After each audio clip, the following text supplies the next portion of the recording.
ఒక రిక్షావాలా కొడుకు కఠోర శ్రమతో ఒక జిల్లాకి కలెక్టర్ స్థాయికి చేరుకున్నాడు. అతనే వారణాసికి చెందిన గోవింద్ జైస్వాల్.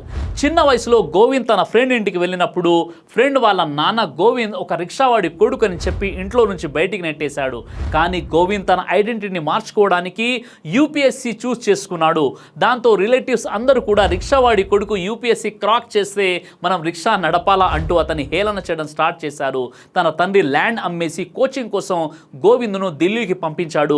ఢిల్లీలో తనకు డబ్బు కొరత ఉండడం వల్ల మ్యాథ్స్ ట్యూషన్ చెప్తూ రోజుకు ఒక్క పూట మాత్రమే భోజనం చేస్తూ యూపీఎస్సీ ప్రిపరేషన్ కంటిన్యూ చేశాడు.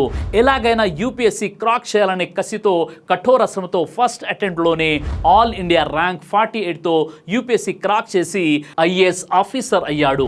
నీ గతాన్ని నువ్వు మార్చలేవు, కానీ మనస్ఫూర్తిగా కష్టపడితే భవిష్యత్తును నచ్చినట్లుగా మార్చుకోవచ్చని మళ్ళీ ప్రూఫ్ చేశాడు జైస్వాల్.